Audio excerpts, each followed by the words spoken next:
আসসালামু আলাইকুম বন্ধুরা, চলে আসলাম ঘরের ভিতর রান্নাঘর থেকে। আজকে আপনাদের ভাইয়ার আবদারে আজকে শীতের দিনে শীতের তরকারি টমেটোর ঝোল রান্না করব নতুন আলু দিয়ে। নতুন আলু এনে দিয়ে বলছে টমেটোর ঝোল রান্না করো। নতুন আলু দিয়ে টমেটোর ঝোল শিং মাছ দিয়ে রান্না করব। তো দেখুন বন্ধুরা, আমি কীভাবে শিং মাছ দিয়ে টমেটো দিয়ে ঝোল রান্না করি। তো শীতের দিনে সবাই এই তরকারিটা খেয়ে থাকে, আমি আশা করি সবাই কাছেই এই রেসিপিটা ভালো লাগবে। তো আমি এখন চলে যাব, আমি এখন আলুগুলো ভালো করে ধুয়ে সিদ্ধ করে নেব। সিদ্ধ করে নিয়ে পরে টমেটো ঝোল রান্না করার জন্য চলে যাব। তো বন্ধুরা আমার পাশেই থাকুন, আমার সঙ্গেই থাকুন, আমার ভিডিওটা পুরোটা দেখতে থাকুন। তো বন্ধুরা আমি টমেটোগুলো কেটে নিয়ে এসেছি, আলু হালকা সিদ্ধ করে হাফ সিদ্ধ করে নিয়েছি, আর এখানে দুটো পেঁয়াজ কুচি করে নিয়েছি। এখন আমি চুলাতে কড়াইটা বসিয়ে দিব। কিভাবে আমি টমেটোর ঝোলটা রান্না করি সেটাই আপনাদের সাথে শেয়ার করব। মাছটাও আমি কেটে নিয়ে আসছি, মাছটা আপনাদের দেখাবো কিভাবে কেটে ধুয়ে নিয়ে আসি। তো আপনারা অপেক্ষা করুন।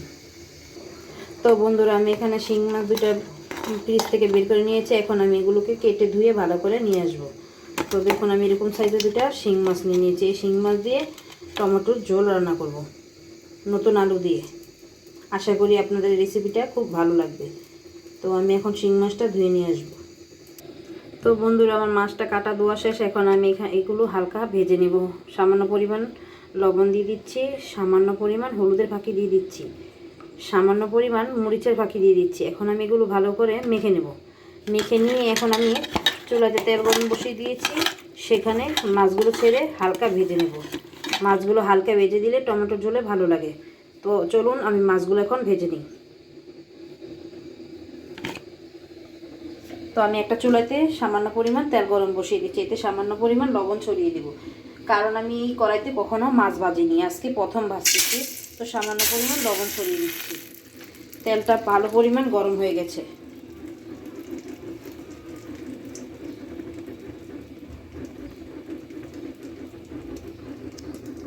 তো দেখুন বন্ধুরা আমি মাছগুলো ছেড়ে দিয়েছি। দেখুন আমি এই কড়াইতে কখনো মাছ ভাজিনি, আজকে প্রথম ভাজতেছি। মাছগুলো দেখুন কি সুন্দর উঠে গেছে। তো আপনারা সামান্য পরিমাণ তেল গরম করে তাতে সামান্য পরিমাণ লবণ দিয়ে দিন। ভালো করে তেলটা গরম করবেন। যে কোনো কড়াইতে মাছ ভাজলে মাছগুলো সুন্দর করে উঠে যাবে, কোনো সমস্যা হবে না। এটা আমি আমার শাশুড়ির কাছ থেকে টিপসটা জেনে নিয়েছি। তো আপনারা এইভাবে বাসায় মাছ ভাজার জন্য যে কোনো কড়াই ইউজ করতে পারেন। তো দেখুন আমার মাছগুলো কি সুন্দর ভাজা হয়ে যাচ্ছে। আমি কিন্তু কখনো এই কড়াইতে মাছ ভাজিনি, আজকে প্রথম ভাজতেছি। তো দেখুন মাছগুলো কি সুন্দর হালকা ভেজে ভাজা হয়ে গেছে। তো আমি এখন মাছগুলো নামিয়ে নিই। আমার মাছগুলো ভাজা শেষ, এখন আমি মাছগুলো নামিয়ে নিই। তো দেখুন বন্ধুরা আমি মাছগুলো নামিয়ে নিয়েছি। আমি টমেটোর ঝোলে সামান্য পরিমাণ তেল দেবো। টমেটোর ঝোলে সবসময় পরিমাণ মতো তেল দিতে হয়, বেশি তেল দিলে উপর দিয়ে ভেসে ওঠে। তাহলে আমি যেই মাছ ভেজেছি সেই তেলের ভিতরে এই পেঁয়াজগুলো এখন ছেড়ে দেবো। এই পেঁয়াজগুলো ওই মাছের ভিতরে, এই মাছের তেলের ভিতরেই ভালো করে কষিয়ে নেব। আমি আর কোনো এক্সট্রা তেল ব্যবহার করবো না, এই তেলেই রান্না করে নেব। তো আমি পেঁয়াজগুলো ভাজতে থাকি।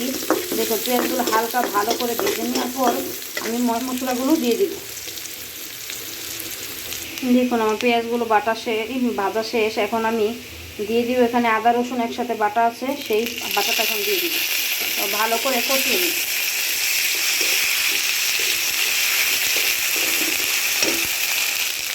এখন আমি এক এক করে সব মশলা দিয়ে দিব। টমেটোর ঝোলের জন্য সামান্য পরিমাণ লবণ দিয়ে দিব, সামান্য পরিমাণ হলুদের ফাঁকি দিয়ে দিচ্ছি, সামান্য পরিমাণ মরিচের ফাঁকি দিয়ে দিচ্ছি। অল্প পরিমাণ মরিচের ফাঁকি দিলেই হবে, টমেটোর ঝোল এত ঝাল খেতে হয় না। টমেটোর ঝোল কারা কারা এই শীতের দিনে রান্না করে খেয়েছেন সবাই কমেন্ট বক্সে জানাবেন। এটা খুবই পুষ্টিকর খাবার, বাচ্চাদের জন্য বড়দের জন্য সবার জন্যই এটা পুষ্টিকর খাবার। টমেটো অনেক পুষ্টিগুণ, এই জন্য টমেটোর ঝোল বাচ্চারা খাওয়ার জন্য অনেক খুশি হয়। কারণ আমার মেয়ে ছেলে সবাই টমেটোর ঝোল পছন্দ করে। দেখুন বন্ধুরা আমি সামান্য পরিমাণ পানি দিয়ে মশলাটাকে ভালো করে কষিয়ে নিচ্ছি। তারপর এটা আমি টমেটোগুলো ছেড়ে দেবো। তো দেখুন আমার তো মশলাটা কষানো শেষে যেখানে আমি টমেটোগুলো কেটে ধুয়ে রেখেছিলাম এগুলো এখন দিয়ে দিই।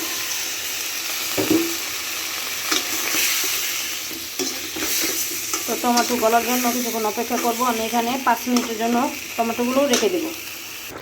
দেখুন বন্ধুরা, টমেটোগুলো কি সুন্দর গলে গেছে। এখন আমি এটা ঝোল দিয়ে দেব। টমেটোর এই রেসিপিটার নামটাই তো টমেটোর ঝোল, এই জন্য আমি ঝোলের পরিমাণটা একটু বাড়িয়ে দিলাম। এখন আমি টমেটোর ঝোলে বেশি পরিমাণ পানি দিয়ে দিলাম। আমি এই মগের 1 মগ পানি দিয়ে দিয়েছি। তো নামিয়ে এটা ঝোল, তাহলে বেশি করে যদি ঝোল না দিই তাহলে এটা খাবো কীভাবে। তো এইভাবেই রান্না করে নিলাম। এখন আমি এটা আরও 5 মিনিট জাল হওয়ার জন্য অপেক্ষা করব। তো বন্ধুরা দেখুন, আমার টমেটোর ঝোলটা ভালো করে জাল হয়ে গেছে। এখন আমি এতে আলুগুলো ছেড়ে দেবো। আলুগুলো হালকা সিদ্ধ করে নিয়েছি, এখন আলুগুলো ছেড়ে দেবো। আলুগুলো জাল হওয়ার জন্য আরও কিছুক্ষণ অপেক্ষা করব। এই 2-3 মিনিট অপেক্ষা করব। আর একটু জাল হলে এবার মাছগুলোও দিয়ে দেবো।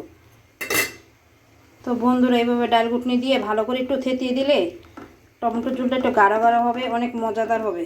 তো দেখুন, আমি এভাবে একটু গুঁড়িয়ে দিচ্ছি। এভাবে একটু থেতিয়ে দিলে খুব মজা লাগবে। আলুগুলো একটু গলে গলে যাবে, খেতে দারুণ লাগবে। তো একটু জাল হওয়ার জন্য অপেক্ষা করছি, পরে মাছগুলো ছেড়ে দেবো। তো বন্ধুরা, আবার চলে আসলাম। দেখুন কি সুন্দর করে ফুটছে। এখন আমি মাছগুলো ছেড়ে দেবো। যে মাছগুলো হালকা ভেজে রেখেছি এগুলো এখন ছেড়ে দেবো। মাছগুলো ছেড়ে দিয়েছি ভালো করে। এখন আর একটু হলে পরে ধনেপাতা ছড়িয়ে লবণটা চেক করে টমেটোর ঝোলটা নামিয়ে ফেলবো। এখন আমি 4-5টা কাঁচামরিচ ছড়িয়ে দিয়ে দেবো। তো দেখুন আমার টমেটো ঝোলটা কত সুন্দর লবণীয় হয়েছে। এরকম করে বাসায় সবাই টমেটো ঝোল রান্না করে খেয়ে দেখবেন, দারুণ মজা হবে। এখন আমি কিছু ধনেপাতা ছড়িয়ে দিয়ে দেবো। তো আমার টমেটো ঝোলটা হয়ে গেছে। আমার টমেটো ঝোলটা দেখে কার কেমন লেগেছে সবাই কমেন্ট বক্সে জানাবেন। আমার ভিডিওটা যদি ভালো লেগে থাকে লাইক, সাবস্ক্রাইব এবং কমেন্ট করে দিবেন। প্লিজ সবাইকে শেয়ার করে দিবেন।